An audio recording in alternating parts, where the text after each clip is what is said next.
الحمدللہ والصلاۃ والسلام علی رسول اللہ وعلی آلہ وصحبہ اجمعین، اما بعد فاعوذ باللہ من الشیطان الرجیم، بسم اللہ الرحمن الرحیم، رب اشرح لی صدری ویسر لی امری واحلل عقدۃ من لسانی یفقہوا قولی۔ السلام علیکم ورحمۃ اللہ وبرکاتہ۔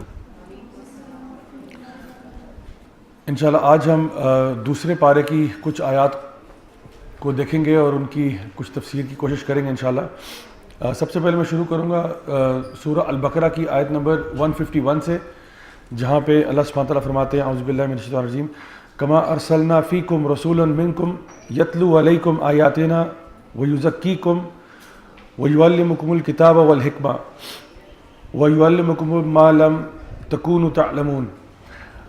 اللہ سبحانہ تعالیٰ اس آیت میں ارشاد فرما رہے ہیں نبی کریم صلی اللہ علیہ وسلم کے آنے کی وجہ، کہ نبی کریم صلی اللہ علیہ وسلم کو کیوں بھیجا گیا، اور یہ فرمایا گیا کہ ہم نے آپ میں سے ایک نبی بنا کر بھیجا جو کیا کرتا تھا، قرآن کی آیات کی تلاوت کرتا تھا، اور اس کا مقصد کیا تھا، وَيُزَكِّيكُمْ، تاکہ تمہارا تزکیہ ہو جائے، اور تمہیں علم دے گیا کتاب کا اور حکمت کا، اور تمہیں ایسی باتیں بتا گیا جو تم پہلے جانتے نہیں تھے۔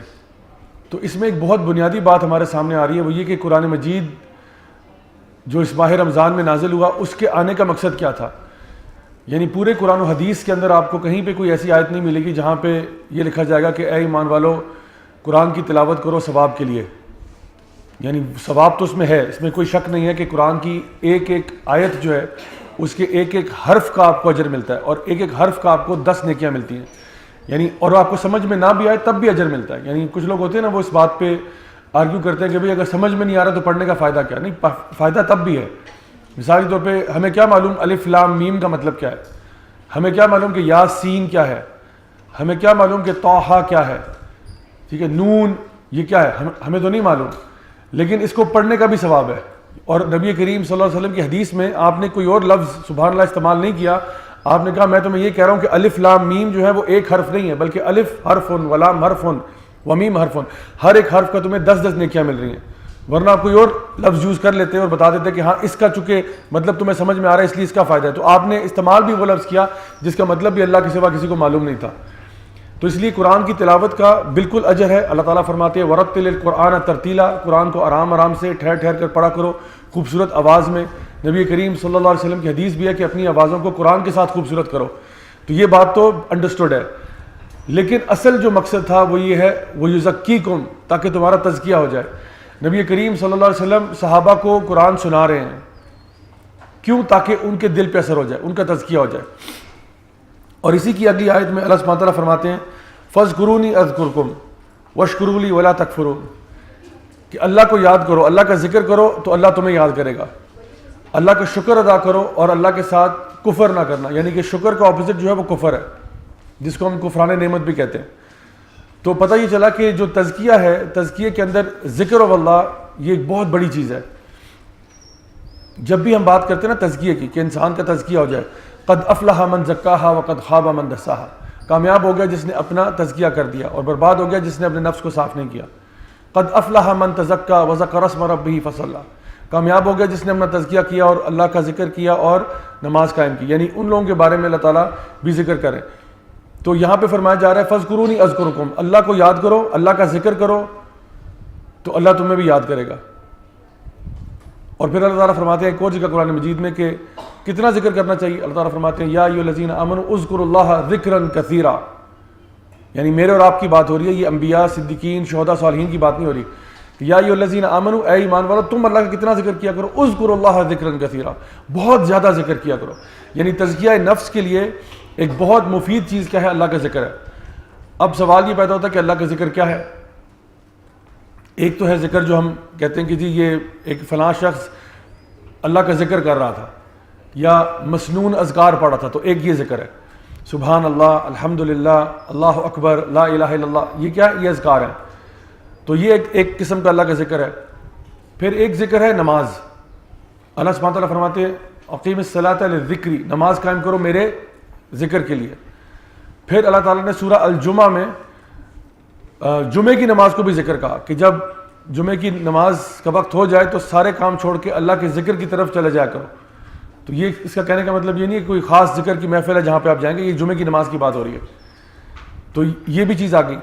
پھر اللہ سبحانہ تعالیٰ فرماتے ہیں قرآن مجید میں کہ کچھ ایسے لوگ ہیں الرجال، کچھ ایسے لوگ ہیں جن کا بزنس، ان کا کامرس، ان کا ٹریڈ ان کو اللہ کے ذکر سے غافل نہیں کرتا، یعنی وہ ہر حال میں اللہ کا ذکر کر رہے ہوتے ہیں.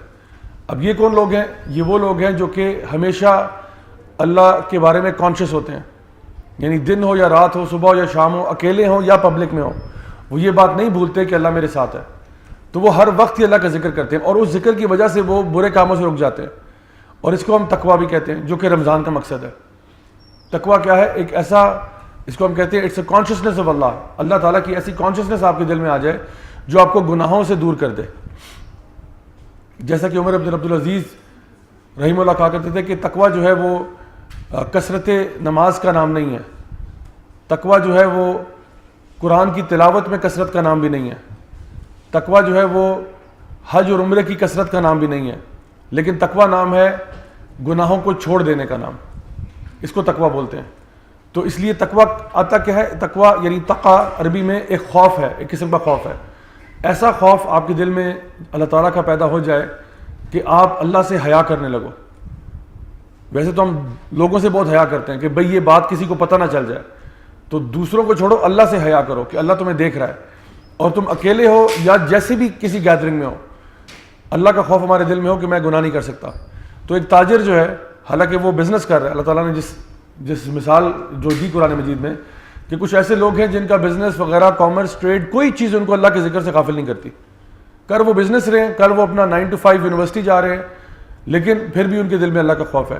ایک ایسا اسٹوڈنٹ جو ایگزام کے لیے بیٹھا ہوا ہے لیکن چیٹنگ نہیں کر رہا، حالانکہ چیٹنگ والا بندہ ساتھ اس کے بیٹھا ہوا ہے اور اس کو آفر بھی کر رہا ہے کہ بھائی میرے کتاب سے دیکھ لو، لیکن وہ نہیں دیکھ رہا. کیوں؟ کیونکہ اللہ مجھے دیکھ رہا ہے. اس کے اندر ایک اللہ کانشیسنیس ہے. تو یہ بہت الٹیمیٹ ذکر ہے.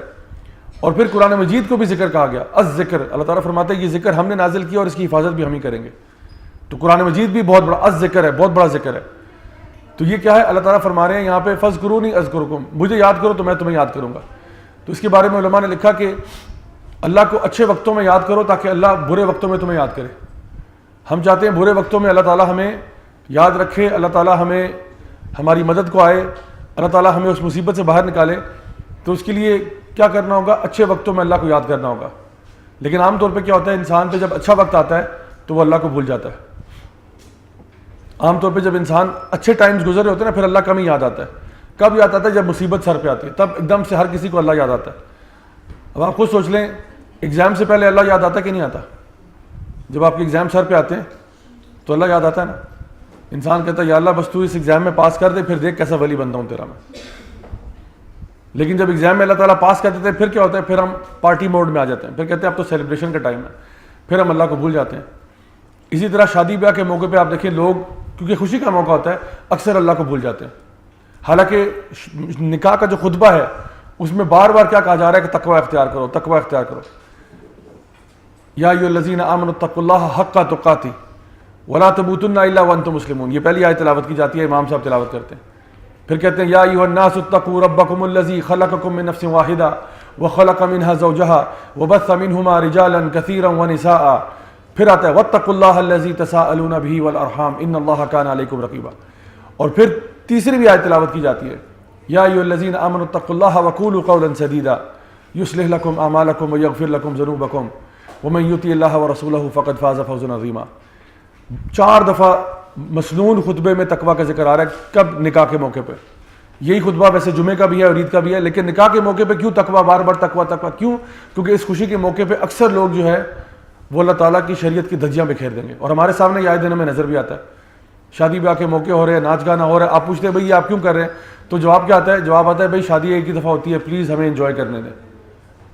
تو میں بھی تو یہ کہہ رہا ہوں، شادی ایک ہی دفعہ ہوتی ہے، اللہ کی نافرمانی کیوں کرنا چاہتے ہو اس ایک دفعہ میں؟ کیا یہ چاہتے ہو کہ اللہ تعالیٰ تمہارے نکاحوں میں بے برکتی ڈال دے؟ کیا یہ چاہتے ہو کہ تمہارے نکاحوں میں اللہ تعالیٰ کی لعنت برسنا شروع ہو جائے؟ کیوں اللہ کی نافرمانی کر کے اس نیک کام کا آغاز رانگ سٹیپ پہ کیوں کر رہے ہو؟ کام نیک ہے الحمدللہ، نکاح جو ہے وہ آپ کا آدھا دین ہے، لیکن اس کا اتنے غلط فٹ پہ سٹارٹ کیوں کر رہے ہو؟ اور پھر آئے دن ایسے واقعات آتے ہیں کہ نکاح ہوا اور 3 مہینے کے بعد ڈیورس ہو گئی. آپ دیکھیں ہمارے یہاں کتنا زیادہ ڈیورس ریٹس کامن ہو گئے. ہر فیملی میں کوئی نہ کوئی ڈیورس ہی بیٹھا ہوا ہے. یقین کریں، اپنی فیملیز کا جائزہ لینا شروع کریں کہ ہر فیملی میں کوئی نہ کوئی ڈیورس ہی بیٹھا ہوا ہے. اتنا ہائی ریٹ کیسے ہو گیا؟ یہ آج سے پہلے نہیں تھا. لیکن جس طرح ہمارا میڈیا پروگریس کرتا گیا، ہم نے اپنے نیبرنگ کنٹری کے رسومات سارے اپنے اوپر چسپا کر لیے. اب دیکھیں ہمارا حال کیا ہے کہ ہم نے اللہ تعالیٰ کو بھلا دیا اپنے فیسٹیولز میں سے، اپنی خوشی کے موقع میں سے اللہ کو بھلا دیا، اور بہانہ کیا دیا کہ جی خوشی کا موقع ایک دفعہ آتا ہے، ہمیں انجوائے کرنے دیں. تو انجوائمنٹ کے اسلام کے اندر بے شمار طریقے ہیں، لیکن انجوائمنٹ اس ایکسپینس پہ نہیں ہے کہ اللہ تعالیٰ کی نافرمانیاں کریں اور پھر انجوائے کریں آپ. تو اس لیے یہ کچھ باتیں تھیں، میں نے کہا یہاں سے آغاز کروں گا. آج کی ویسے جو آیت تھی جو میں آپ کے سامنے پیش کرنا چاہ رہا تھا وہ قرآن مجید کی آیت سورہ البقرہ کی آیت نمبر 186 ہے. اور یہ آیت امپورٹنٹ اس لیے کیونکہ اس میں اللہ سبحانہ تعالیٰ نے دعا کا ذکر کیا ہے. اور یہ آیت جو ہے یہ اصل میں رمضان کی جو آیات ہیں، آیت نمبر 183 184 185، اس میں رمضان کا ذکر ہے کہ یا ایھا الذین آمنوا کتب علیکم الصیام کما کتب علی الذین من قبلکم لعلکم تتقون. شروع یہاں سے ہو رہا ہے کہ روزے کیوں آئے. پھر اللہ تعالیٰ بتا رہے ہیں کہ یہ قرآن کا مہینہ ہے، اس میں اللہ تعالیٰ نے یہ بھی بتا دیا. پھر بتا دیا مسافر کے لیے احکامات کیا ہیں، بیمار کے لیے احکامات کیا ہیں. اللہ تمہارے لیے آسانی چاہتا ہے، اللہ تمہارے لیے مشکل نہیں چاہتا. اگر روزے مس ہو جائیں تو آگے جا کے رمضان کے باہر ان کو پورا کر لو وغیرہ وغیرہ. اچھا اس کے بعد بیچ میں یہ آیت آ رہی ہے 186، یعنی 183 184 185 رمضان کا ذکر، پھر 186 آ رہی ہے. تھوڑی سی عجیب لگ رہی ہے یہاں پہ، میں بتاؤں گا عجیب نہیں ہے، لیکن ایک عام پڑھنے والے کو لے گا یہ پتہ نہیں کہاں سے بیچ میں آ گئی. اور پھر 186 کے بعد 187 ہے، خاصی لمبی آیت ہے جس میں اللہ تعالیٰ مزید جو نا وضاحت کر رہے ہیں رمضان کے مہینے کے بارے میں اور روزے کے احکامات کے بارے میں. یہ جو آیت بیچ میں آ رہی ہے 186، اس میں اللہ تعالیٰ فرما رہے ہیں وَإِذَا سَأَلَكَ عِبَادِي عَنِّي فَإِنِّي قَرِيبٌ أُجِيبُ دَعْوَةَ الدَّاعِ إِذَا دَعَانِ فَلْيَسْتَجِيبُوا لِي وَلْيُؤْمِنُوا بِي لَعَلَّهُمْ يَرْشُدُونَ. کہ جب میرے بندے آپ سے سوال کرتے ہیں میرے بارے میں، اللہ تعالیٰ نبی کریم صلی اللہ علیہ وسلم سے کہہ رہے ہیں. اب دیکھیں رمضان کی آیت آ رہی ہے، بیچ میں آ رہا ہے کہ جب میرے بندے آپ سے میرے بارے میں سوال کرتے ہیں تو فَإِنِّي قَرِيبٌ، تو میں ان کے بہت قریب ہوں. یہاں پہ یہ بھی نہیں فرمایا کہ ان کو کہہ دیجئے کہ میں ان کے بہت قریب ہوں، بلکہ اللہ تعالیٰ خود ڈائریکٹ ہو رہے ہیں کہ فَإِنِّي قَرِيبٌ. یہ نہیں کہا کہ قل پھر آپ کہہ دیجئے ان سے کہ آپ خود کہہ دیں، نہیں کہا میں خود، اللہ تعالیٰ کہہ رہے ہیں فَإِنِّي قَرِيبٌ، میں بہت قریب ہوں. ایک اور جگہ یہ بات ارشاد فرمائی کہ میں ان کی شہرک سے بھی زیادہ قریب ہوں. اجیب دعوت الداعی اذا دعان، میں ان کی دعاؤں کو سنتا ہوں کب؟ جب بھی وہ مجھے پکارتے ہیں. اللہ تعالیٰ بتا رہے ہیں کب اللہ تعالیٰ سنتے ہیں؟ جب بھی آپ اللہ کو پکاریں گے اللہ آپ کی سنے گا. فَلْيَسْتَجِيبُوا لِي، تو آپ کو چاہیے آپ اللہ کی سنا کریں. اللہ کہہ رہے ہیں میں ان کی سنتا ہوں، ان کو چاہیے یہ کیا کریں؟ میری بھی سنا کریں. وَلْيُؤْمِنُوا بِي، اور مجھ پر ایمان لایا کریں اگر وہ سیدھے رستے پر جانا چاہتے ہیں تو، اگر وہ چاہتے ہیں کہ وہ بھی ہدایت پر آ جائیں. سبحان اللہ، بہت ہی پاورفل آیت ہے یہ، جس میں اللہ تعالیٰ نے بتا دیا کرائٹیریا کیا ہے دعاؤں کا. پہلے تو یہ فرمایا کہ میں ان کی دعاؤں کو سنتا ہوں جب بھی یہ مجھے پکارتے ہیں. تو اللہ سے دعا مانگنے کا کوئی وقت مقرر نہیں ہے. آپ دن میں پکاریں، رات میں پکاریں، شام میں، دوپہر میں، ہوائی جہاز میں بیٹھے پکار لیں، بس میں بیٹھ کے پکار لیں، آپ نے کریم کی رائڈ کرائی ہوئی ہے اس میں بیٹھ کے پکار لیں، آپ رات کو بستر میں لیٹے ہوئے پکار لیں، آپ جائے نماز پہ بیٹھ کے پکاریں یا صوفے پہ بیٹھ کے پکاریں، ڈزنٹ میٹر. اللہ کو جب بھی پکارو گے، اللہ تعالیٰ فرماتے ہیں کہ میں ان کی دعاؤں کو سنتا ہوں جب بھی یہ مجھے پکارتے ہیں. تو پتہ ہی چلا کہ اللہ تعالیٰ کو پکارنے کے لیے کسی ٹائم پہ بھی آپ، یہ 24 آور اوپن سروس ہے آپ کے لیے. باقی پوری دنیا میں ایسی فیسلٹی آپ کو نہیں ملے گی جہاں پہ آپ کسی ٹائم پہ بھی دن میں، رات میں، جس مرضی حالت میں آپ چلے جائیں. کہیں نہ کہیں آپ کو تھوڑی مشقت کرنی پڑتی ہے، اٹھنا پڑے گا، کہیں جانا پڑے گا، کسی بھی آفس آپ کو جانا پڑتا ہے. آپ جاتے ہیں جی، اب رات کو 3:30 بجے آپ کو کوئی پرابلم آ رہا ہے، اب 3:30 بجے آپ کسی آفس میں جائیں گے، وہ کہیں گے جی آفس اس وقت بند ہے، یا اگر آفس کھلا بھی ہوا ہے تو ہمارے پاس وہ اسپیشلسٹ ڈاکٹر اویلیبل نہیں ہے، وہ نرسنگ سٹاف ہے، اس سے کروا لیں. اب آپ نے کہا میں نے اس سے کام نہیں کروانا، مجھے تو اسپیشلسٹ چاہیے رات کے 3:30 بجے. وہ اکثر آپ کہیں گے جی سوری وہ بھی ڈیوٹی پہ نہیں، آپ صبح آ جائے گا 9 بجے آ جائیں، تو آپ کو وہ آگے لیفٹ رائٹ کر دیں گے. لیکن اللہ تعالیٰ کو آپ رات کو 3:30 بجے بھی پکار سکتے ہیں. اچھا آپ کو تیار شیار ہو کے جانے کی ضرورت بھی نہیں ہے. ہوتا ہے نا بندہ جب گھر سے نکلتا ہے تو پہلے ذرا تیار شیار ہوتا ہے. آپ بستر میں لیٹے ہوئے ہیں اپنے پجامز میں، بستر میں لیٹے لیٹے آپ نے اللہ سے گڑ گڑا کے دعا مانگنا شروع کی. آپ بالکل مانگ سکتے ہیں اور اللہ تعالیٰ سننے والا ہے. آپ کسی بھی حالت میں ہوں آپ اللہ تعالیٰ سے دعا کر سکتے ہیں. اس کے لیے وضو کرنا اور غسل کرنا اور مسئلے پہ بیٹھنا بھی شرط نہیں ہے. اللہ تعالیٰ کیا فرما رہے ہیں کہ فَإِنِّي قَرِيبٌ أُجِيبُ دَعْوَةَ الدَّاعِ إِذَا دَعَانِ، میں ان کی دعاؤں کو سنتا ہوں جب بھی یہ مجھے پکارتے ہیں. سو الحمدللہ اللہ تعالیٰ کے ہاں یہ اوپن پالیسی ہے. تو اس کا مطلب یہ ہوا کہ ہم اللہ تعالیٰ سے خوب دعائیں مانگیں اور دن اور رات کی یہ نہ دیکھیں کہ صبح ہے یا شام ہے یا دوپہر ہے، بس دعائیں مانگیں. اور یہ اس لیے یہاں پہ آئی، اس کے بارے میں بعض علماء اور مفسرین نے لکھا کہ یہ آیت نمبر 186 کیوں بیچ میں آ گئی رمضان کی آیتوں کے بیچ میں، کیونکہ انہوں نے فرمایا کہ یہ رمضان جو ہے یہ دعاؤں کا مہینہ ہے. زبردست ٹائم جو دعاؤں کی قبولیت کا ہے نا. ویسے تو بے شمار ٹائمز ہیں کہ کچھ خاص موقع بھی ہیں دعاؤں کے، جیسے اذان اور اقامت کے بیچ میں دعا مانگی جائے تو رد نہیں ہوتی، مسافر کی دعا ہو گئی، ٹھیک ہے، بارش کے وقت دعا مانگی جائے، رات کے آخری حصے میں دعائیں مانگی جائیں، ٹھیک ہے، تہجد کے وقت. اور پھر ایک بہت ہی قیمتی وقت جو ہے دعا مانگنے کا وہ افطار کا وقت ہے. حدیث اس کے بارے میں حدیث بھی ہیں کہ جو روزہ افطار کرتے وقت جو بندہ دعا کرتا ہے وہ دعا رد نہیں ہوتی. تو اب آپ سوچیں کہ کتنا بڑا ہمارے لیے موقع ہے کہ ہم اللہ تعالیٰ سے اس بابرکت مہینے میں خوب دعائیں مانگیں. خاص طور پہ جب ایک روزے دار ہے جو کہ اللہ کو ویسے ہی بڑا محبوب ہے، وہ جب روزہ افطار کرتے وقت اللہ تعالیٰ سے دعا کرتا ہے اور تو اس ٹائم پہ دعائیں مانگنی چاہیے.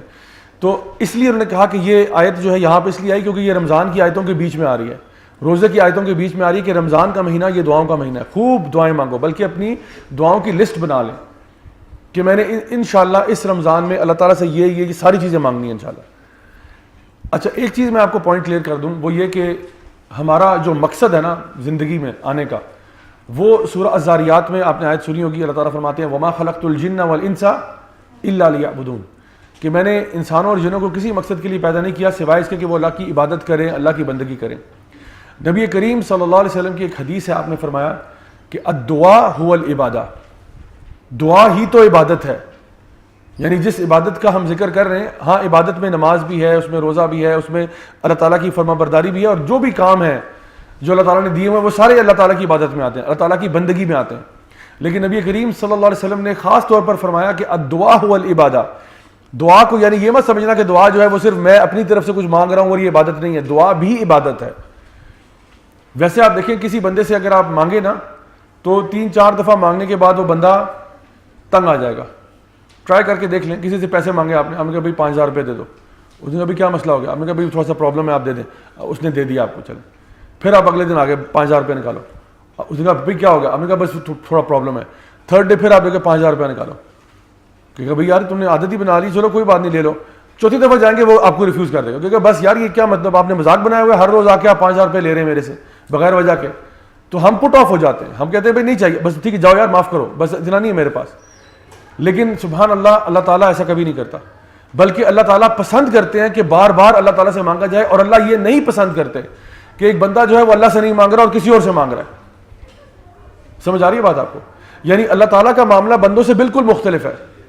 بندہ جو ہے اس سے 3-4 دفعہ مانگے وہ تپ جاتا ہے، غصہ آ جاتا ہے اس کو، وہ ناراض ہو جاتا ہے، مائنڈ کر جاتا ہے. لیکن اللہ سبحانہ تعالیٰ سے جتنا زیادہ مانگیں گے اتنا اللہ خوش ہوتا ہے.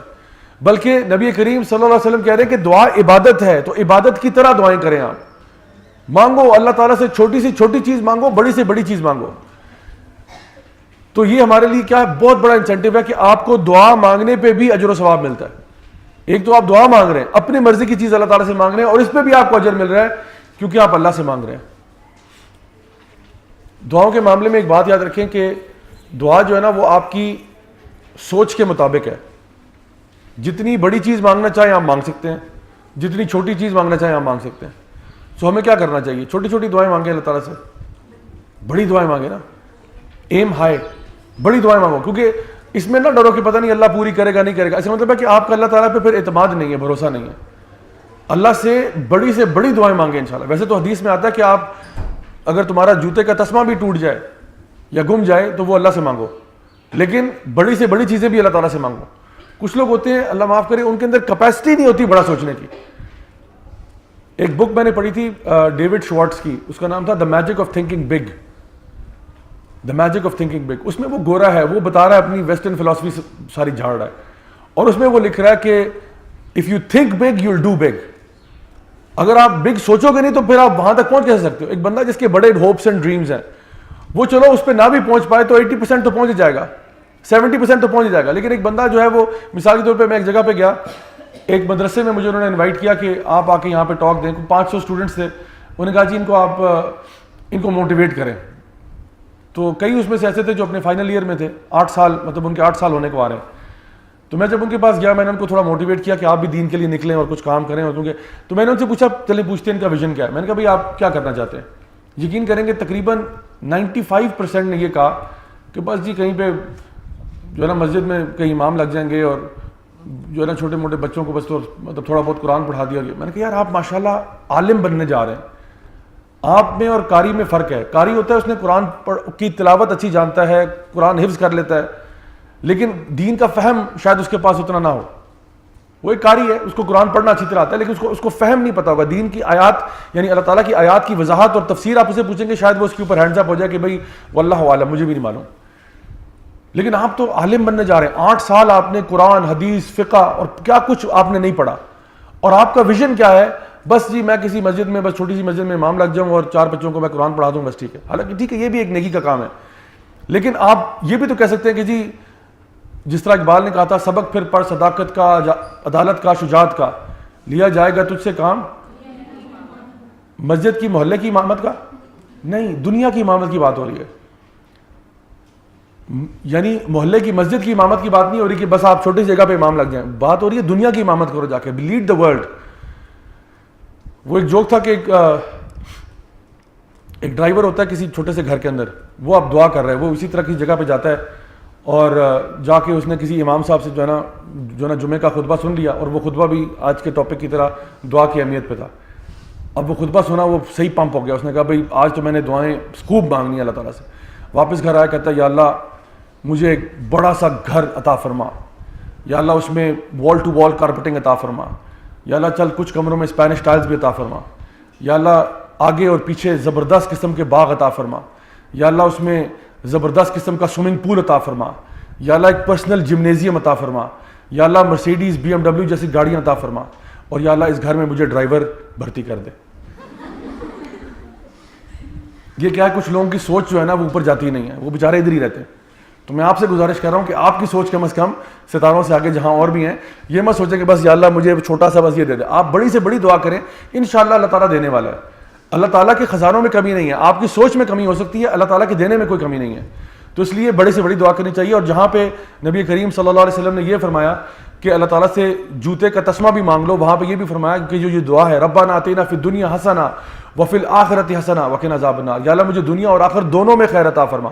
بلکہ آپ نے فرمایا کہ اگر تم اللہ تعالیٰ سے جنت کا سوال کرو تو کیا مانگو گی؟ یا اللہ مجھے کوئی ٹوٹا پھوٹا گھر جنت کے کسی کونے نکڑ میں دے دے, نہیں, الفردوس مانگو اللہ تعالیٰ سے. Think big. یہ مت سوچو کہ میں تو اتنا گناہ گار ہوں, میں الفردوس کے قابل کہاں, میں مانگو الفردوس, مانگو اللہ تعالیٰ سے. اللہ تعالیٰ کے دینے میں کوئی کمی نہیں ہے, تمہارے مانگنے میں کمی ہو سکتی ہے, تو کیوں چھوٹا مانگ رہے ہو اللہ تعالیٰ سے؟ بڑی سے بڑی چیز مانگو اور ڈنکے کی چوٹ پہ مانگو. یعنی یہ ہمارا ایٹیٹیوڈ ہونا چاہیے اللہ تعالیٰ سے مانگنے کے اعتبار سے. اب سوال یہ کہ کیا آپ کو لگتا ہے کہ اللہ تعالیٰ دعائیں سنتا ہے؟ لگتا ہے آپ کو؟ چلیں اس سوال کو ریفریز کرتا ہوں, کیا آپ کو لگتا ہے کہ اللہ تعالیٰ آپ کی دعائیں سنتا ہے؟ سنتا ہے. اچھا, اگر یہ بات سچ ہے تو اس کا مطلب ہے کہ پھر تو ہمیں صبح شام دعائیں مانگنی چاہیے. کہ اگر آپ کو پتہ ہے کہ اللہ آپ کی دعائیں سنتا ہے, قبول کرتا ہے, پھر تو آپ کو یہ چاہیے کہ اگر میری اللہ تعالیٰ سن رہا ہے اور دعائیں قبول کر رہا ہے, پھر تو مجھے چاہیے میں صبح شام دن رات دعائیں مانگوں. دیکھیں اگر میرے کوئی ماموں ہے, مثال کے طور پہ ماموں سے مجھے پتا ہے کہ جب بھی میں ان سے مانگوں گا یہ پیسے دیں گے. اگر میرے ایک ماموں ہیں اور مجھے پتا ہے کہ جب میں ان سے مانگوں گا یہ ہمیشہ پیسے دیں گے, تو میں پھر کتنے پیسے مانگوں ان سے؟ روز مانگوں یا کبھی کبھی مانگ لوں؟ روز مانگوں نا. کیوں؟ کیونکہ مجھے پتا یہ دیں گے, مجھے پتا یہ نہ نہیں کریں گے. تو میں روز میں چپک نہیں جاؤں گا ان کے ساتھ, جس کو کہتے ہیں نا مسٹر چپکو, چپک جاؤں گا ماموں بس آتے رہنے دیں, آنے جانے, میں تو رکوں گا نہیں. پھر اگر مجھے پتا کہ انہوں نے دینے کی سپلائی کھولی ہوئی ہے, یعنی اگر سپلائی چین سے پیسے آ رہے ہیں تو میں تو رکوں گا نہیں پھر, کیونکہ مجھے چاہیے کہ اگر یہ دے رہے ہیں تو پھر دینے دو. تو اگر ہم یہ بات یقین کرتے ہیں کہ اللہ تعالیٰ قبول کرنے والا ہے اور ہماری سنتا ہے, تو دن رات صبح شام ہر سانس کو دعا بنا دو کہ اللہ تو دے تو دے تو دے. اچھا, اس میں ایک چیز ہے جو کہ بڑی ضروری ہے اور میں سمجھتا ہوں کہ آج ہمارے اندر سے شاید یہ بات نکل گئی ہو, وہ یہ ہے کہ دعا کے اندر جو ہے نا ایک چیز ہے پیشن. پیشن کا ہونا بہت ضروری ہے. اکثر ہماری دعائیں جو ہے نا وہ ایسی ہوتی ہیں کہ اس میں وہ ڈرائیو نہیں ہوتی, اس میں وہ پیشن نہیں ہوتا, اس میں وہ جذبہ نہیں ہوتا. دعائیں مانگتے ہیں بالکل ہارٹ لیس طریقے سے, یعنی آپ دعا بھی مانگتے ہیں اس میں وہ پیشن نہیں آتا. پیشن کیسے آتا ہے؟ جب انسان یاد کرے, وہ جب آپ نے ایگزام سے پہلے دعا مانگی تھی تو کیسے مانگی تھی؟ یاد ہے وہ دعا؟ جب ایگزام سر پہ آئے تھے اور پھر آپ نے مصلی پہ بیٹھ کے اللہ تعالیٰ سے گڑ گڑا کے دعا کی تھی. کیا کہا تھا آپ نے؟ کہا تھا یا اللہ تو بس اس ایگزام میں پاس کر دینا, پھر دیکھ کیسا ولی بنتا ہوں میں تیرا. یا اللہ قسم میں کھا رہا ہوں کہ تو بس یہ پاس کر دے مجھے, یا اللہ اس غریب بندے کو پاس کر دے, پھر تو دیکھ میں سارے گناہوں کو چھوڑ دوں گا اور ایسا بنوں گا کہ تو یعنی دنیا دیکھے گی کہ کتنا بڑا اللہ کا ولی پیدا ہو گیا. ایسی دعائیں یاد ہیں نا آپ لوگوں کو؟ رزلٹ سے پہلے. پھر رزلٹ کے بعد کیا ہوا؟ اس کے بعد جو نا وہی ہوا جو منظور خدا ہوا, ہم آرام سے سائڈ پہ ہو گئے. تو دعائیں ہم کرتے. اچھا اسی طرح سے اگر خدا نہ خواستہ کسی کے فیملی میں کوئی بندہ سخت بیمار ہو جائے, اب وہ جو دعا ہوتی ہے وہ دل سے نکل رہی ہوتی ہے, یعنی انسان رو رو کے دعا کرتا ہے اللہ تعالیٰ سے کہ اللہ اس کو شفا کامل عاجلہ جو نا نصیب فرما.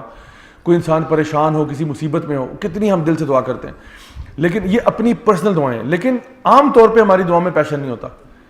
عام طور پہ دعائیں کیسی ہوتی ہیں؟ ربنا آتنا فی الدنیا حسنہ وفی الآخرۃ حسنہ رب اجعلنی مقیم الصلاۃ ومن ذریتی. کوئی فیلنگ نہیں, ہم جو پڑھ رہے ہیں ہمیں پتہ بھی نہیں ہم پڑھ کیا رہے ہیں. تو کیا ہے, دعا کے اندر فیلنگ نہیں ہے. اب دیکھیں دعا کرنے کے مطلب ایون انسانی اعتبار سے کسی سے کچھ چیز مانگنی ہو نا, اس کے بہت سارے طریقے ہیں. اب ایک بچہ ہے وہ اپنی ماں سے کچھ مانگ رہا ہے, کہہ رہا امی مجھے چاکلیٹ دے دیں, امی چاکلیٹ دے دیں, امی چاکلیٹ دیں. ایک یہ طریقہ ہے. ایک ہے امی پیاری امی, میری اچھی امی, میری کیوٹ سی امی, پلیز مجھے چاکلیٹ دے دینا. امی آپ اتنی اچھی ہیں, آپ اتنی نیک ہیں, ماشاء اللہ آپ کی ڈریس سینس اتنی اچھی ہے, امی پلیز مجھے چاکلیٹ دے دیں. امی آپ نے ویٹ لوز کیا لگتا ہے. امی کہتی ہائے ماں صدقے بیٹا یہ لو چاکلیٹ, کیا تم تو پورا ڈبہ لے لو میرے سے, ٹھیک ہے. اور پھر ایک ہوتا ہے جو ماں کے پاؤں پڑ جاتا ہے, امی پلیز مجھے چاکلیٹ دے. اب وہ رو رہا ہے بیچارہ, آنکھوں سے آنسو نکل رہے ہیں اور ماں کے قدموں میں پڑ گیا کہ ماں مجھے پلیز چاکلیٹ دے دے. ماں اس میں بھی ترس کھاتی ہے کہ بیچارے بیٹا چاکلیٹ کے لیے اتنا رونا, بیٹا یہ لو پورا ڈبہ لے لو تم. تو سب سے افیکٹو دعا کون سی ہے؟ یہ جو پاؤں پڑ گیا جا کے, تو اس کو تو ملے گا ہی ملے گا, کیونکہ ماں کہتی ہے بھائی اتنا رونا دھونا بیٹا ایک چاکلیٹ کے پیچھے, بیٹا تم چاکلیٹ تم سے بہتر تھوڑی ہے, ادھر آؤ میری جان, یہ لو یہ پکڑو چاکلیٹ. اچھا اب دیکھیں اللہ تعالیٰ سے ہم دعا کیسے مانگتے ہیں. ہماری تو عام طور پہ کیسی ہوتی ہے, وہ پہلے والے سے بھی ورس ہوتی ہے کہ امی چاکلیٹ دے دیں, امی دے دیں چاکلیٹ, امی چاکلیٹ دیں. یہ مطلب کوئی فیلنگ نہیں ہے. امی کہتے جاؤ دفعہ ہو جاؤ یہاں سے, کوئی چاکلیٹ نہیں مل رہی تمہیں, ہر وقت مانگنے آ جاتے. تو بات یہ کہ اللہ تعالیٰ سے ہماری دعا کے اندر نا کوئی پیشن نہیں ہوتا. اب وہ دعا جو اب سوچیں کہ رو کے مانگی جائے, اللہ کے ہاں گڑ گڑا کے مانگی جائے کہ اللہ تو عطا فرما دے اور تو دے دے, تو کیا ہوگا اس کے اندر آٹومیٹکلی نا آپ کے جذبات جب اس میں انوالو ہوں گے تو دعا کی پاور بڑھ جائے گی. اور یہی وہ دعائیں ہیں کہ جو اللہ تعالیٰ قبول فرماتا ہے, جو دل سے نکلتی ہیں. یہ جو اگزامپلس ہم پڑھتے ہیں کہ یونس علیہ السلام مچھلی کے پیٹ میں تھے اور انہوں نے دعا کی, اللہ تعالیٰ نے ان کو باہر نکال دیا. مچھلی کے پیٹ میں یونس علیہ السلام کہہ رہے ہیں لا الہ الا انت سبحانک انی کنت من الظالمین. یہ دعا کیسے مانگ رہے تھے؟ ایسے ہی بس جس طرح ہم مانگتے ہیں. لوگ کہتے ہیں نا جی بھائی یہ آیت اس کا وظیفہ پڑھ لیں, اس کو بار بار پڑھیں. ہم کیسے پڑھتے ہیں لا الہ الا انت سبحانک انی کنت من الظالمین, بس پڑھے جا رہے ہیں. یونس علیہ السلام ایسے ہی پڑھ رہے تھے, کیا خیال ہے؟ اور سوچیں یونس علیہ السلام مچھلی کے پیٹ میں, یہ کوئی آسان چیز نہیں ہے. This is one of the worst case scenarios. میرے مطابق اس سے زیادہ ہوپلیس سچویشن زمین پہ نہیں ہو سکتی, اس سے زیادہ ہوپلیس سچویشن زمین پہ نہیں ہو سکتی. دیکھیں آپ کوئی شخص آپ کو بحری جہاز پہ آپ سفر کر رہے ہیں, سمندر کے بیچ میں in the middle of nowhere آپ کو دھکا دے دے. اب سمندر آپ کو پتا ہے کچھ مقام ایسے ہیں جہاں پہ ماؤنٹ ایوریسٹ پورا سمندر کے اندر آ سکتا ہے, اور آپ کو پتا ہے ہمارے اوشنز 4 to 5% ایکسپلورڈ ہیں, باقی ان ایکسپلورڈ ٹیریٹری ہے. 2/3 حصہ پوری دنیا کا پانی ہے. آپ کو کسی نے سمندر کے بیچ میں پتہ نہیں کدھر اٹلانٹک اوشن کے بیچ میں کسی نے دھکا دے دیا ہے. اللہ جانے نیچے کون سی مخلوق ہے, کتنا ڈیپ ہے, آپ کو پھینک کے وہ چلے گئے. کوئی آپ کو شک رائی برابر بھی آئے گا کہ آپ بچ جائیں گے یہاں سے. اندھیری رات ہو, پچ ڈارکنس, اس اندھیری رات میں in the middle of nowhere, سمندر میں, زمین پہ بھی نہیں, زمین میں نا بندہ کہ چل پھر کے کسی درخت کے پاس جا کے بیٹھ جائے, سمندر کے بیچ میں آپ کو پھینک کے چلے گئے. آپ کو رائی برابر بھی شک ہوگا کہ نہیں میں بچ جاؤں گا یہاں سے. آپ کو میں تو مارا کیا, I am preparing for death now, because مجھے جدھر پھینک گئے یہ تو بچنے کا چانس دور دور تک سمندر کے علاوہ کچھ نظر نہیں آ رہا. کشتی والے پھینک کے چلے گئے, پہلی بات. دوسری بات یہ اوپر سے ایک ویل مچھلی آپ کو نگل جائے. اب مچھلی کے پیٹ میں حالت کیسی ہے جی, وہاں مطلب ایئر کنڈیشن لگے ہوئے ہیں, وہاں پہ کارپیٹنگ ہوئی ہوئی ہے, وہاں پہ کیا ماحول ہے مچھلی کے پیٹ میں. مچھلی کے پیٹ میں تو بڑا حالت خراب ہے. اور اس مچھلی کے پیٹ کے اندر اللہ کے ایک نبی ہیں, اور وہ 3 دن اور 3 راتیں اسی پیٹ میں, اور کیا کہہ رہے ہیں اللہ تعالیٰ سے, لا الہ الا انت سبحانک انی کنت من الظالمین. یا اللہ تو بے عیب ہے, you are free of faults, میں نے اپنے اوپر ظلم کیا. یہ بات ان کے دل سے نکل رہی ہے یا ویسے بس رسمن کہہ رہے ہیں؟ دل سے نکل رہی ہیں. اب کیا ہوا, 3 دن اور 3 راتیں وہ رو رو کے دعائیں کر رہے ہیں, کرے جا رہے ہیں لا الہ الا انت سبحانک انی کنت من الظالمین. جب ساری امیدیں ختم ہو جائیں, جب ساری ہوپس تباہ ہو جائیں, انسان مچھلی کے پیٹ میں, اس کو تو پہلے تو چلو پھر سمندر کے اوپر تھا, اب تو مچھلی کے پیٹ میں ہوں, اب تو بس ڈائجیشن کا پروسیس ہے, یہاں سے کیسے نکلوں گا؟ اگر یہاں سے چلو مچھلی کا پیٹ کسی طریقے سے پھاڑ بھی دیا, پھر بھی I am in the middle of nowhere. مچھلی کا پیٹ پھاڑ کے نکل بھی جاؤں تو پھر بھی میں سمندر کے بیچ میں ہوں, پھر بھی مر جانا ہے. یہ ورسٹ کیس, یعنی اور مچھلی بھی آپ کو سمندر کی ڈیپتھ میں لے جائے. ویل مچھلی جو ہے نا وہ سرفیس پہ کم فلوٹ کرتی ہے, ڈیپتھ میں زیادہ جاتی ہے. وہ ڈیپتھ میں آپ کو نیچے کہیں گھسا کے لے گی. اب پیٹ پھاڑیں گے بھی تو کہاں جائیں گے, پانی کا پریشر اتنا زیادہ ہے, مر جائیں گے آپ. یعنی کوئی it's the most darkest situation you can imagine. اندھیری رات میں, اندھیرے سمندر کی اندھیری گہرائیوں کے اندر, مچھلی کے پیٹ کے اندر آپ بیٹھے ہوئے ہیں. اس سے زیادہ ڈارک سچویشن ہو نہیں سکتی, اس سے زیادہ ہوپلیسنس ہو نہیں سکتی. پھر بھی اللہ کے نبی دعا کر رہے ہیں کہ اللہ تو مجھے باہر نکالے گا, اور دعا کرتے چلے جا رہے ہیں. اور اللہ تعالیٰ نے کیا کیا, یہ مچھلی جو ہے, یعنی کوئی یہاں پہ ٹیکسی سروس ہوگی, مچھلی جا کے جو ہے وہ کنارے پہ جا کے اس نے جو نا یونس علیہ السلام کو باہر نکال دیا. یہ کیا ہے, یہ دعا کے اندر پیشن ہے. تو اکثر اوقات کیا ہوتا ہے, ہم لوگ دعائیں پڑھتے ہیں, ہمیں پتہ ہی نہیں پہلی بات ہے پڑھ کیا رہے ہیں, دوسری بات یہ اس میں پیشن کیسے کریٹ ہوگا. پیشن تب آئے گا جب آپ واقعی میں دل سے دعا کریں گے. تو دعاؤں کے اندر ایسی دعائیں شامل کریں جو آپ کو ایکسائٹ کرتی ہیں. تو کبھی کبھار آپ یہ بھی کر سکتے ہیں کہ اللہ تعالیٰ سے ایسی دعائیں مانگیں جو واقعی میں آپ کو ایکسائٹ کرتی ہے. فار ایگزامپل کبھی ہوتا ہے نا, ہم اللہ تعالیٰ سے دعا کرتے ہیں, وہ بڑی جنیرک ہوتی ہے کہ اللہ مجھے دنیا آخرت کی خیر عطا فرما دے. اچھا, اگر میں اپنی پرسنل بات کر رہا ہوں, مجھے اگر گاڑیوں کا شوق ہے اور میں کہتا ہوں یا اللہ مجھے ایک ریڈ کلر کی فراری جو ہے نا عطا فرما, 2 ڈورز والی. اب کیا ہوگا, یہ دعا ذرا اسپیسیفک ہوگی. تو میرا مراد خیر سے کیا ہے, ایک فراری بھی ساتھ آ جائے تو کیا, اللہ کے دینے میں کمی نہیں ہے, میری سوچ میں کمی ہو سکتی ہے. آپ کہیں بھائی تمہارے پاس فراری کہاں سے آ سکتی ہے؟ بھائی آ سکتی ہے, انسان سوچے تو کچھ بھی ہو سکتا ہے. تو انسان جب کہتا ہے نا کہ یا اللہ مجھے عطا فرما, یا آپ نے کہا کہ یا اللہ مجھے فلاں ایگزام میں پاس کر دے, یا اللہ میری کسی ٹاپ ملٹی نیشنل کمپنی میں جاب لگوا دے. اور کوئی جاب یہ نہیں کہ میں وہاں پہ چپراسی کے طور پہ, یا اللہ مجھے سینئر مینجمنٹ کی پوزیشن عطا فرما کسی ٹاپ ملٹی نیشنل کمپنی میں. یا اللہ by the time I am 30 give me the tawfiq to memorize the entire Quran. یا اللہ by the time I am this give me tawfiq to do this. تو کبھی کبھار آپ دعاؤں کو اسپیسیفک کر سکتے ہیں. اس سے کیا ہوگا کہ آپ کی دعاؤں کے اندر نا ایک تھوڑا سا انٹینسٹی پیدا ہو جائے گی. کبھی کبھار ہوتا ہے ہم جب دعا مطلب جنیرک کرتے ہیں, اس میں ہمیں فیلنگ نہیں آ رہی ہوتی. یا اللہ مجھے دنیا آخرت کی خیر عطا فرما دے, مانگ سکتے ہیں. یہ بھی مطلب اللہ تعالیٰ نے خود کہا ہوا ہے قرآن مجید میں, ربنا آتنا فی الدنیا. موسیٰ علیہ السلام نے بھی دعا کی تھی کہ اللہ اس وقت میں کوئی بھی تیری طرف سے خیر آ جائے میں اس کے لیے حاضر ہوں. لیکن کچھ دعائیں ہوتی ہیں جو انسان اسپیسیفک کرتا ہے, اور اسپیسیفک میں کیا ہوتا ہے کہ وہ پھر جب قبول ہوتی ہیں تو پھر انسان کا ایمان اور بڑھ جاتا ہے. نبی کریم صلی اللہ علیہ وسلم کی مسنون دعائیں تو ہمیں معلوم ہے. کبھی کبھار آپ نے کسی کے لیے دعا یا بد دعا کی اسپیسیفکلی. ایک آپ کا دشمن تھا, آپ نے اس کے لیے دعا کی کہ یا اللہ اپنے کتوں میں سے ایک کتا اس کے پیچھے لگا دے.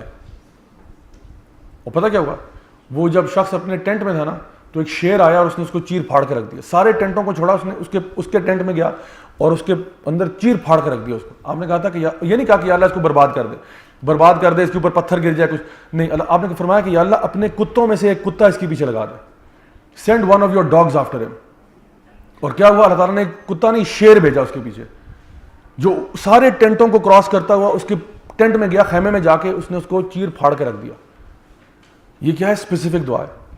نبی کریم صلی اللہ علیہ وسلم نے جنگ بدر پہ نا اللہ تعالیٰ سے دعا کی تھی اسپیسیفک, یا اللہ ہم 313 ہیں, یہ 1000 سے اوپر کا لشکر ہے, ہمارے پاس کچھ نہیں ہے, تیری طرف سے کوئی رحمت نازل ہوگی تو اللہ تعالیٰ نے کیا, تنزل الملائکہ, اوپر سے فرشتے نازل ہو گئے. آپ نے کہا آپ کی طرف سے کچھ نازل ہوگا تو یہ نہیں کہا زمین سے کچھ چیز نکل آئے کچھ, آپ نے کہا تیری طرف سے کچھ آئے گا تو آئے گا, ورنہ تو ہمارے پاس تو کچھ نہیں ہے.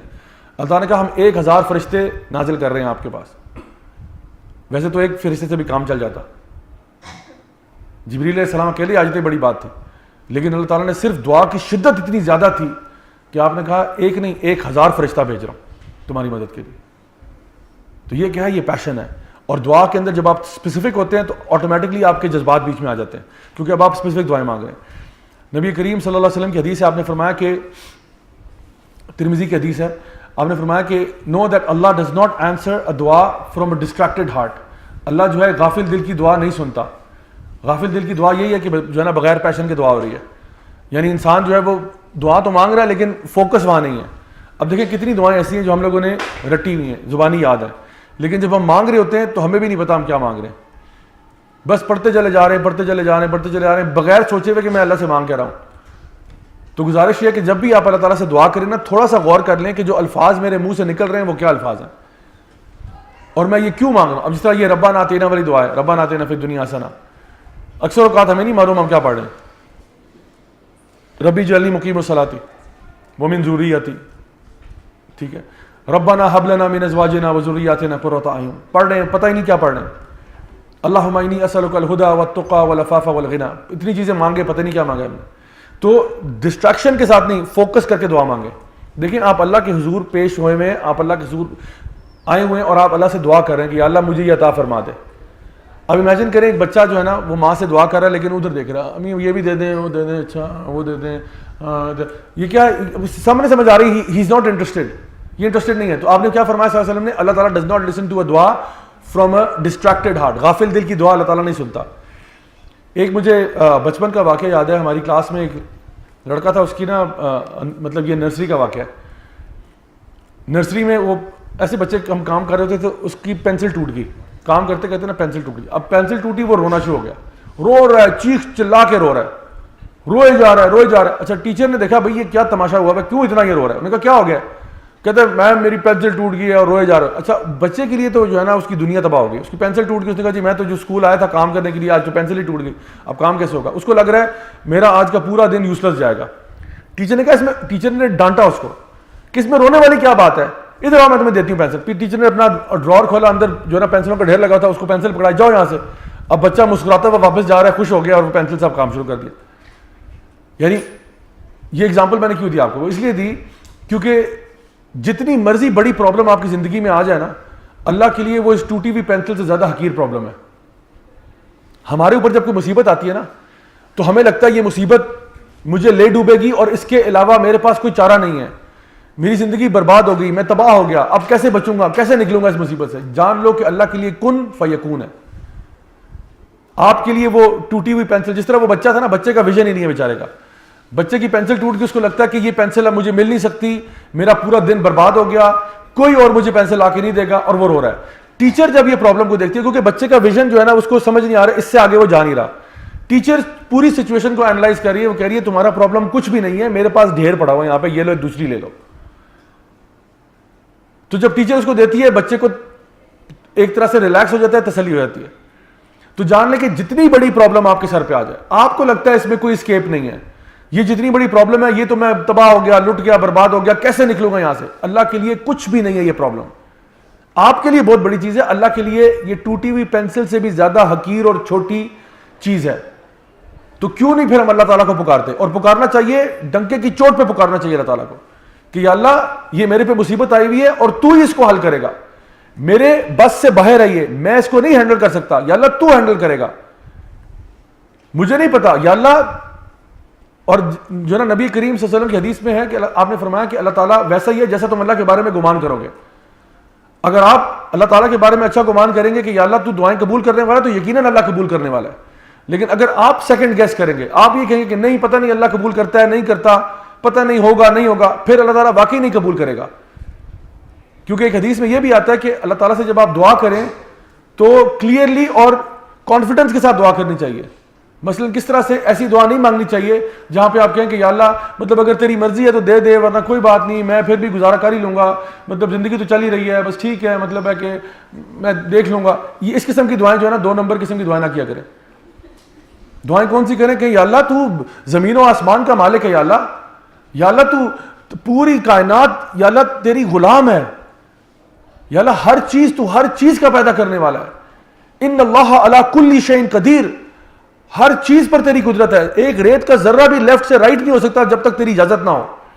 یا اللہ تو میری مصیبت کو دور کر دے, یا اللہ تو ذو الجلال والاکرام ہے, تیرے خزانوں میں کوئی کمی نہیں. یا اللہ تیرے پاس کروڑوں لوگ ہیں جو تیری عبادت کرنے والے ہیں، لیکن یا اللہ میرے پاس صرف ایک تو ہے، میں اگر تیرے پاس نہ جاؤں تو کہاں جاؤں؟ میرے پاس اور آپشن کوئی نہیں ہے یا اللہ. You are the only one I trust, you are the only one I ask for help. ایاک نعبد و ایاک نستعین، تیری ہی میں عبادت کرتا ہوں اور تجھی سے مانگتا ہوں یا اللہ. یا اللہ تیرے پاس نا بندوں کی کمی نہیں ہے، لیکن یا اللہ میرے پاس تو صرف تو ہے. You have many people who worship you. You have many people who ask of you. But یا اللہ I can not ask anyone except you. میں کسی اور در دروازے پہ نہیں جا سکتا، میرے پاس صرف تو ہے. یا اللہ تو مجھے عطا فرمائے گا، یا اللہ مجھے عطا فرما دے. یہ ہوتا ہے اللہ تعالیٰ پہ ریلائنس، اللہ تعالیٰ پر اچھی امید رکھنا، اور اللہ تعالیٰ سے اس طرح مانگنا. جب بندہ اس طرح اللہ تعالیٰ سے مانگتا ہے وہ اپنے عقیدے کو بھی پیوریفائی کر دیتا ہے، وہ اپنے عقیدے کو بھی خالص کرتا ہے کہ اللہ میں کسی اور سے نہیں مانگ رہا، میں تجھ سے مانگ رہا ہوں اور تو ہی میری مصیبت کو حل کرنے والا ہے. تو دعاؤں کے اندر کیا ہونا چاہیے؟ یہ ریلیشن شپ ہونا چاہیے اللہ تعالیٰ کے ساتھ. اسی طرح سے دعا میں آگی جائے. ہاف ہارٹیڈ دعا نہیں چاہیے، دعا چاہیے فل پیشن کنوکشن کے ساتھ کہ اللہ تو میرے مسئلوں کو حل کرے گا. تو کیوں نہیں اللہ تعالیٰ کرے گا؟ اچھا اسی طرح سے آپ دیکھیں کہ جب آپ اس طرح سے دعا مانگیں گے نا تو آپ کی نمازوں میں بھی خشوع بہتر ہو جائے گا، آپ کی نمازوں کا خشوع امپروو ہوگا، کیونکہ آپ کو پتہ ہے کہ بھائی میں نے تو اللہ کے آگے مانگنا ہے. اب اور یہی کہ نماز سے پہلے دماغ میں سوچ لیں کہ اس نماز میں اللہ تعالیٰ سے کیا مانگ رہا ہوں. اب یاد کریں جب آپ نے ایگزام سے پہلے نمازیں پڑھی نا، وہ نمازوں کا لیول اور تھا، ایگزام کے بعد والی نمازوں کا لیول اور تھا. کیونکہ ایگزام سے پہلی والی نمازوں میں ہمیں پتہ تھا، ایک لالچ تھا کہ بھی اللہ تعالیٰ سے مانگنا کہ یا اللہ پاس کر دے. پھر تو ہمیں سورہ فاتحہ کی ایک ایک آیت ہمیں ہٹ ہو رہی تھی، اس کے بعد جو سورہ تلاوت کی اس کی ایک آیت ہمیں ہٹ ہو رہی تھی، کیونکہ ہمیں پتہ تھا کہ بس ابھی نماز کے فوراً بعد میں نے اللہ تعالیٰ سے یہ چیزیں مانگنی ہیں. تو اپنی نمازوں میں خشوع ڈالنے کا ایک بڑا افیکٹو ذریعہ کیا ہے کہ نماز سے پہلے سوچ لو کہ میں نے اللہ تعالیٰ سے مانگنا کیا، اور جان لو کہ اللہ کے سوا دینے والا بھی کوئی نہیں ہے. تو مانگنا ہے تو بس یہیں سے مانگنا ہے، اور کوئی آفس نہیں ہے، اور کوئی جگہ نہیں جہاں پہ دفتر کو میں جاؤں جا کے اپنی ریکویسٹ پیش کروں. یہی آفس ہے، یہی وہ دفتر ہے جہاں میں نے اپنی ریکویسٹ پیش کرنی ہے. اب بتائیں کتنے ایٹیکیٹ کے ساتھ آپ وہاں پہ دعا مانگیں گے. وہ یاد کریں ابراہیم علیہ السلام کا واقعہ. جب ابراہیم علیہ السلام کو نا کیا کیا، لوگوں نے آگ جلائی، اتنی بڑی آگ جلائی کہ وہ آگ جو ہے وہ اس کے قریب جانا بھی ممکن نہیں تھا. لوگوں نے کیٹاپلٹ بنایا جس کو منجنیق کہتے ہیں، کیٹاپلٹ بنایا، اس میں ابراہیم علیہ السلام کو باندھ کے لوڈ کر دیا اس میں، اور وہاں سے ریلیز کیا. اب ابراہیم علیہ السلام جو ہے نا وہ آسمان میں فلائی کر رہے ہیں اور آگ کی طرف جا رہے ہیں. اس موقع پہ جبریل علیہ السلام آ گئے، انہوں نے کہا کہ ابراہیم آپ مجھے ہاتھ دیں، میں آپ کو نکالتا ہوں یہاں سے باہر. ابراہیم علیہ السلام نے کیا کہا؟ انہوں نے کہا نہیں جبریل تیری ضرورت نہیں ہے، حسبی اللہ و نعم الوکیل، اللہ میرے لیے کافی ہے اور اللہ بہترین وکیل بھی ہے. وکیل کیا یہ میں آگے بتاتا ہوں. تو آپ نے فرمایا حسبی اللہ و نعم الوکیل، جبریل جا تیری ضرورت نہیں ہے، کیونکہ اللہ میرے لیے کافی ہے نا، اللہ میرے لیے کافی ہے، مجھے آج تیری ضرورت بھی نہیں ہے. حالانکہ جبریل علیہ السلام کہاں سے آئے تھے؟ اللہ کی طرف سے آئے تھے نا. جبریل علیہ السلام تھوڑی اپنی طرف سے تو فرشتے کچھ نہیں کرتے، وہ تو جو اللہ کا حکم ہوتا ہے وہی کرتے ہیں. لیکن ابراہیم علیہ السلام کا اللہ پر توکل دیکھیں، انہوں نے کہا جبریل تیری بھی ضرورت نہیں ہے، اللہ میرے لیے کافی ہے، تو جا یہاں سے. جبریل علیہ السلام چلے گئے. اب ابراہیم علیہ السلام کو نہیں پتا اللہ مدد کیسے کرے گا. ابراہیم علیہ السلام کو بھی نہیں پتا کہ آگ بجھ جائے گی یا کوئی پرندہ مجھے اٹھا کے لے جائے گا یا کوئی اس پہ بارش شروع ہو جائے گی، پانی وہاں پہ گر جائے گا تو آگ، کچھ نہیں معلوم کیا ہوگا. لیکن میں اللہ پہ توکل کر رہا ہوں، جبریل تو جا یہاں سے، اللہ میرے لیے کافی ہے نا. اللہ پہ کیا ہے؟ یہ حسن ظن ہے، اللہ پر اچھا اعتماد ہے، پتہ ہے کہ میرا رب میرے لیے کافی ہے، میرا رب مجھے بچا لے گا، کیونکہ میں اللہ کا بندہ ہوں اور میں اللہ تعالیٰ پر اعتماد رکھتا ہوں کہ اللہ مجھے کیوں نہیں بچائے گا. میں اللہ کا بندہ ہوں، میں اللہ سے تو مانگتا ہوں اور میں کسی سے نہیں مانگتا. اسی لیے ابراہیم علیہ السلام خلیل اللہ تھے، اللہ کے اچھے دوست تھے، قریبی دوست. ویسے تو اللہ کے سارے ہی نبی اللہ کے دوست تھے، لیکن ابراہیم علیہ السلام کا خاص مقام کیوں ہے کہ انہوں نے کوئی بھی اگر سبب بھی بنایا نا اس کا بھی انکار کیا، مجھے وہ بھی نہیں چاہیے، میرے لیے اللہ کافی ہے. اب اللہ تعالیٰ نے کیا کیا؟ اللہ تعالیٰ نے اس آگ کو ٹھنڈا کر دیا. اللہ تعالیٰ فرماتے ہیں قرآن مجید میں کہ ہم نے کیا کیا؟ بردن و سلامہ، اس آگ کو ہم نے سینٹرلی ایئر کنڈیشن کر دیا. سینٹرلی ایئر کنڈیشن کیونکہ بردن کا کہ ٹھنڈا کر دیا، نہیں کہا کہ وہ آگ کا ٹیمپریچر تھوڑا کم کر دیا تو وہ لوک وارم ہو گئی، نہیں، ٹھنڈا کر دیا اس آگ کو. بردن سردی والی آگ ہو گئی. اندر گئے تو ایسے لگ رہا ہے جیسے اے سی چل رہے ہیں. وہ سلامہ، پیسفل کر دیا اس آگ کو. یہ دونوں آگ کی پراپرٹیز نہیں ہے. آگ پیسفل نہیں ہے، اور آگ ٹھنڈی بھی نہیں ہوتی. لیکن اللہ تعالیٰ ہر چیز پر قادر ہے نا, ان اللہ علی کل شیء قدیر, اللہ ہر چیز پر قادر ہے. اللہ تعالیٰ نے آگ کی پراپرٹیز کو بدل دیا. اور بعض علماء نے لکھا اس کے بارے میں کہ جو بیسٹ ٹائم ابراہیم علیہ السلام نے کبھی اپنی زندگی میں گزارا وہ اس آگ میں گزارا. The best moments in the life of ابراہیم علیہ السلام were spent in the fire because اللہ سبحانہ تعالیٰ gave him peace, سلامتی آ گئی. کبھی ہوتا نا, یہ جس زمانے میں ونڈو اے سی تھی, ابھی بھی کچھ جگہوں پہ ہیں, اسپلٹ نے کام خراب کیا ہے. یہ جو جس زمانے میں ونڈو اے سی تھی نا, تو باہر گرمی ہو اور کمرے میں ونڈو اے سی لگا ہو نا, تو میری عادت تھی بچپن میں کہ ونڈو اے سی کے اندر اپنا منہ گھسیڑ دینا اور پھر لمبے لمبے سانس لینا. تو گرمی سے بندہ تھکا ہوا ہے نا, تو ونڈو اے سی کے سامنے لگتا ہے کہ انسان بس جنت میں آ گیا. تھوڑی دیر کے لیے ایسی فیلنگ آتی ہے کہ اس سے اچھی فیلنگ ہو نہیں سکتی.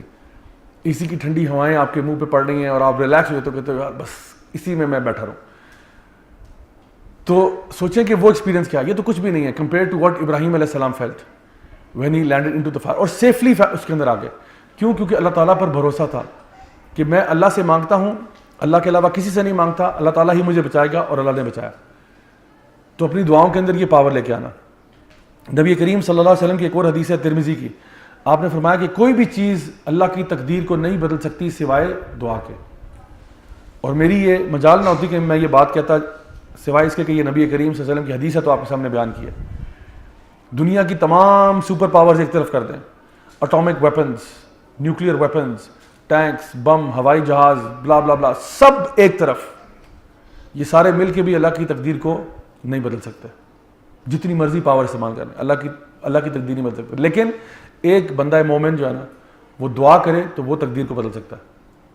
اور یہ کس نے فرمایا؟ نبی کریم صلی اللہ علیہ وسلم نے. اس کا مطلب یہ ہوا کہ ہمیں خوب دعائیں کرنی چاہیے لوگوں کے لیے. کوئی پتہ نہیں کس کی قسمت جو ہے وہ آپ کی دعا کی منتظر ہو. اس کی لائف یوں جا رہی تھی یا ڈاؤن ورڈ جا رہی تھی, یہاں پہ آپ نے دعا کی تو اس کی قسمت بدل گئی. He was going into a down word spiral, تباہ ہو رہی تھی زندگی اس کی. آپ نے دعا کی اس بندے کے لیے کہ یا اللہ اس کو ہدایت دے دے, یا اللہ اس کے معاملات آسان کر دے, یا اللہ اس کا سینہ کھول دے, یا اللہ اس پر رحم فرما, زندگی بدل گئی اس کی. سو دعا جو ہے نا وہ انسان کی ڈیسٹنی بدل سکتی ہے. سو ہمیں کیا کرنا چاہیے؟ خوب دعائیں کرنی چاہیے. کوئی پتہ نہیں کب ہماری دعا کس کے اوپر کس طرح سے انفلوئنس کر جائے. تو دل سے دعا کریں اور خوب دعا کریں. ایک یہاں پہ پیشنٹ تھے سی ایم ایچ ہاسپٹل میں, آج سے کوئی میرا خیال ہے 5-6 سال پہلے کی بات ہے. ان کا ایک ایکسیڈنٹ ہوا اور باڈی پیرالسس بھی ہو گیا اور بہت سارے ایشوز, اور ڈاکٹرز نے ان کو یہ کہا کہ بھائی آپ کے پاس لٹرلی بس 2 to 3 months ہیں, کیونکہ ڈیمیج اتنا ہوا تھا کہ انہوں نے کہا کہ جی your body will not be able to survive, you have 2 to 3 months, that's it. اچھا, یہ بندے بڑے نیک تھے, بہت نیک ماشاء اللہ, 5 وقت کے نمازی, اور یعنی ہر طرح سے آپ سمجھ رہے ہیں کہ دین والے بندے تھے, آرمی آفیسر تھے, بہت دیندار ماشاء اللہ. تو ان کا یہ ایکسیڈنٹ ہوا, اس کی وجہ سے ان کو کہہ دیا بھائی 2 to 3 months میکسیمم. اچھا, بڑے لوگ ان کو ملنے گئے, بہت لوگ ان کو ملنے گئے, and everyone who went to meet him went to see a dead man. جو بھی ان کو ملنے گیا نا, وہ ملنے گئے کہ بھائی اس نیت سے کہ بھائی یہ تو کچھ دنوں کے مہمان ہیں, تو بس لوگ جا رہے ہیں ان کے بیڈ سائڈ پہ کھڑے رو رہے ہیں کہ بڑا اچھا رہا آپ کے ساتھ ٹائم, اللہ آپ کے اگلا جہاں بہتر کرے. کیونکہ سب کو, کیونکہ ڈاکٹروں کی رپورٹیں وہ اتنے کلیئرلی کہہ رہے تھے. اچھا, وہ صاحب جو ہیں الحمدللہ اسٹل الائیو, 5-6 years ہو گئے ہیں. تو وہ کہتے ہیں, خود کہتے ہیں کہ مجھے ملنے کے لیے نا کئی لوگ ایسے آئے who came with the assumption کہ they are coming to see a dead man, but some of them are now dead and I'm still alive. وہ لوگ چلے گئے, ان کو نہیں پتا تھا کہ میں دنیا سے نکل جاؤں گا, اور یہ جو بندہ بستر پہ لیٹا ہوا ہے اپنی موت کا انتظار کر رہا ہے, یہ 6 7 سال نکالے گا. تو بات یہ کہ اگر انسان دعا کرے, خود بھی انہوں نے دعا کی, ان کی فیملی نے دعا کی, تو ایسے کیسز بھی ہوتے ہیں جہاں پہ ڈاکٹرز نے رائٹ آف کر دیا ہوتا ہے, لیکن پھر بھی وہ بندہ چل رہا ہے, کیونکہ اللہ تعالیٰ کو منظور کچھ اور ہے اس کے لیے. سو انشاءاللہ دعاؤں کے بارے میں کنجوس نہیں ہونا, خوب دعائیں کیا کریں, کوئی پتہ نہیں ہوتا کب ہو جائے. اور دعاؤں کے اندر نا شیورٹی ہونی چاہیے. نبی کریم صلی اللہ علیہ وسلم کی حدیث ہے کہ 3 دعائیں قبول نہیں ہوتی. وہ کون سی دعائیں ہیں؟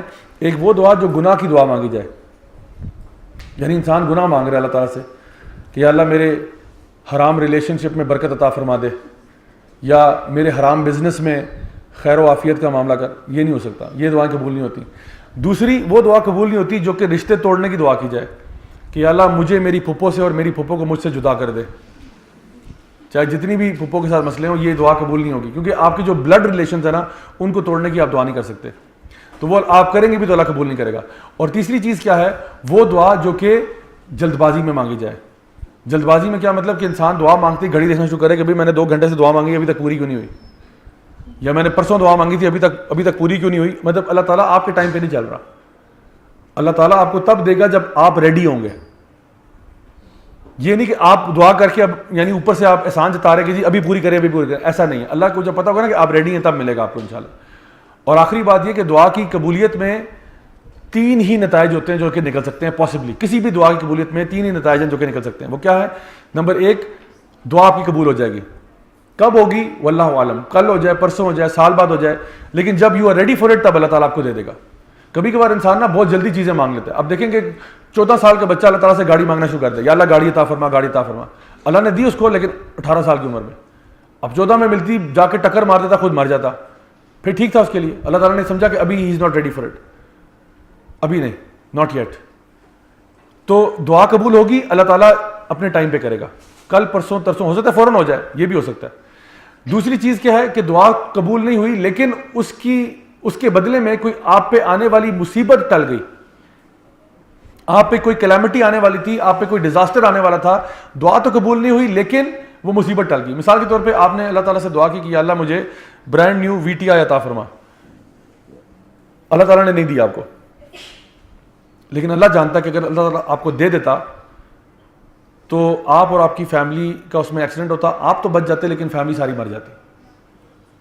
پھر اگر آپ سے پوچھا جاتا کہ جی اب بھی VTI چاہیے, آپ کہتے نہیں جی میری فیملی اگر مر جائے گی تو پھر تو نہیں چاہیے. تو کیا ہوا, اللہ تعالیٰ نے آپ کو نہیں دیا کیونکہ اللہ تعالیٰ کو پتا تھا کہ یہ کیا ہے, ایک ڈیزاسٹر آپ کے اوپر ایسا آئے گا جو کہ اللہ تعالیٰ نے ٹال دیا. یا کبھی کبھار وہ ڈیزاسٹر اس دعا سے کنیکٹڈ نہیں بھی ہوتا. آپ نے مانگا یا اللہ مجھے مثال کے طور پہ کچھ بھی چیز, آپ نے کہا کہ مجھے فلاں یونیورسٹی میں داخلہ کر دے, وہاں نہیں ہوا, لیکن آپ کی اس سال ٹانگ ٹوٹنی تھی, وہ والا مسئلہ تعالیٰ نے آپ سے دور کر دیا کہ وہ آپ کی ٹانگ سلامت ہے. تو کیا ہوتا ہے, کوئی دعا قبول نہیں ہوتی, اس کے بدلے کوئی مصیبت چلی جاتی ہے. یہ بھی بہت بڑی بات ہے, یہ بھی بہت بڑا گفٹ ہے اللہ کی طرف سے کہ اللہ آئے دن ہماری دعائیں جو قبول نہیں ہو رہی ان کے بدلے میں ہمارے اوپر پتہ نہیں کتنی مصیبتیں آنے والی تھی, وہ ساری کی ساری ٹل گئی. اور تیسری چیز کیا ہے کہ دعا قبول تو نہیں ہوئی لیکن وہ آپ کے لیے آخرت کے لیے سنبھال لی گئی. اور ایک حدیث میں آتا ہے کہ ایک انسان جب اللہ کے حضور پیش ہوگا قیامت والے دن, جنت میں اس کو بھیجا جائے گا, تو اس کے اعمال کے بدلے میں جو کچھ اس کو ملنا تھا وہ اس کو مل گیا. اب ملنے کے بعد اللہ تعالیٰ ایک خاص دروازہ اس کے لیے کھولیں گے جہاں پہ اس کو وہ خزانے دکھائے جائیں گے جو اس کے وہم و گمان میں بھی نہیں ہوں گے. اور وہ جب دیکھے گا تو وہ حیران ہو جائے گا کہ اتنے زبردست خزانے مجھے کیوں دیے جا رہے ہیں. تو اللہ تعالیٰ فرمائیں گے کہ یہ ان دعاؤں کا نتیجہ ہے جو تمہاری دنیا میں قبول نہیں ہو سکی. یہ خزانے جو تمہیں مل رہے ہیں یہ کیا ہے, یہ ان دعاؤں کا نتیجہ ہے جو دنیا میں قبول نہیں ہو سکی. تو یہ بندہ اس ٹائم پہ خواہش کرے گا کاش میری کوئی دعا دنیا میں قبول نہ ہوتی, اگر مجھے یہی سب کچھ ملنا تھا کاش میری کوئی دعا قبول نہ ہوتی اور سب کچھ مجھے آخرت کے لیے مل جاتا. تو my dear brothers and sisters, بات یہ ہے کہ اگر ہمیں احساس ہو جائے نا کہ دعا کتنی پاورفل چیز ہے, ہماری خواہش یہ ہو کہ ہمارا ہر سانس دعا ہو, کیونکہ دعا کا سائیڈ ایفیکٹ کوئی نہیں ہے, فائدہ ہی فائدہ ہے, دنیا میں فائدہ, آخرت میں فائدہ. تو انشاءاللہ آج کا جو باٹم لائن ہے, جو مین آج کا لیسن ہے وہ یہ ہے کہ انکریز ان میکنگ دعا ٹو اللہ سبحانہ تعالیٰ. صبح میں, شام میں, دن میں, رات میں اللہ کے دینے میں کوئی کمی نہیں ہے, ہمارے مانگنے میں کمی ہے, ہمارے مانگنے میں بہت کمی ہے. خوب مانگے اللہ تعالیٰ سے, یہ دعا عبادت ہے, عبادت کی طرح اللہ تعالیٰ سے مانگے کہ اللہ تو مجھے عطا فرما, اور کنوکشن کے ساتھ مانگے, فرم فیتھ کے ساتھ مانگے کہ اللہ تجھی سے مانگ رہا ہوں, تو دے گا انشاءاللہ, کیوں نہیں دے گا. تو میری دعا آپ کے لیے یہ ہے کہ اللہ تعالیٰ ہم سب کو دعائیں مانگنے کا طریقہ صحیح طریقے سے دعائیں مانگنے کی توفیق عطا فرمائے. اللہ تعالیٰ ہماری غلطیاں, کوتاہیاں, گناہوں کو معاف فرمائے. اللہ ہمیں اپنے نیک بندوں میں شامل کرے اور اللہ تعالیٰ ہم سب سے راضی ہو جائے اور ہم سب کو انشاءاللہ جنت الفردوس میں اعلیٰ مقام نصیب فرمائے. ربنا آتنا فی الدنیا حسنہ وفی الآخرۃ حسنہ وقنا عذاب النار. سبحانک اللہم وبحمدک اشہد ان لا الہ الا انت استغفرک واتوب الیک. جزاکم اللہ خیرا والسلام علیکم ورحمۃ اللہ وبرکاتہ.